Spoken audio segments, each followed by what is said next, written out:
छत्रपती संभाजीनगर येथे संजू अंबादास गायकवाड यांच्या मृत्यू प्रकरणी कारवाईची मागणी करत एकलव्य आदिवासी भिल्ल समाजाने जिल्हाधिकाऱ्यांना निवेदन दिले आहे।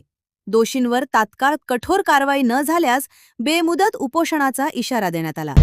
तालुका खुलताबाद येथील संजू अंबादास गायकवाड यांची हत्या झालेली आहे आणि आजपर्यंत त्यांच्या मारेकऱ्यांवर कुठल्याही प्रकारची कारवाई झालेली नाही आहे। म्हणून आम्ही या ठिकाणी जिल्हाधिकारी साहेबांना निवेदनात त्यांच्यावर कडक कारवाई करण्यात यावी आणि जर कधी कारवाई नाही केली समजा त्याच्यानंतर आम्ही इथं 27 तारखेला गुरुवारी उपोषणाला बसणार आहे आणि हे उपोषण अमरण असेल। याच्यासाठी आम्ही आज इथं आलेलो आहोत।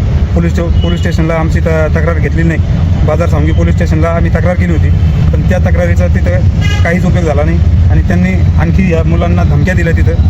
तिथं कोणी 2-3 अधिकारी होते, त्यांनी धमक्या दिल्या की तुम्ही जर याच्यानंतर इथं आले तर तुम्हाला आतमध्ये टाकून देऊ।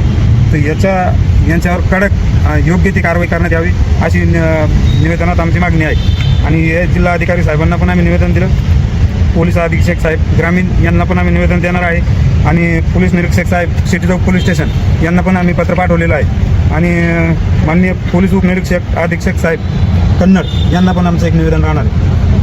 आपलं नाव? माझं नाव विनायक पंडित पवार, एकलव्य आदिवासी भिल्ल समाज उन्नती सामाजिक संस्था महाराष्ट्र राज्य संपर्क प्रमुख म्हणून मी काम करतो या संस्थेमध्ये। आणि ही आमची संस्था या मुलाच्या पाठीमागं कायम राहील आणि त्याला न्याय मिळेपर्यंत आम्ही ही संस्थेचा आम्ही त्याच्या पाठीशी आहोत। आहे की संजय गायकवाड यांची दारू पाजून मारहाण करून हत्या केलेली आहे। त्या मारेकऱ्यांना तत्काळ अटक करावं आणि त्यांच्यावर कारवाई करावं अशी आमची या निवेदनामध्ये मागणी आहे। आणि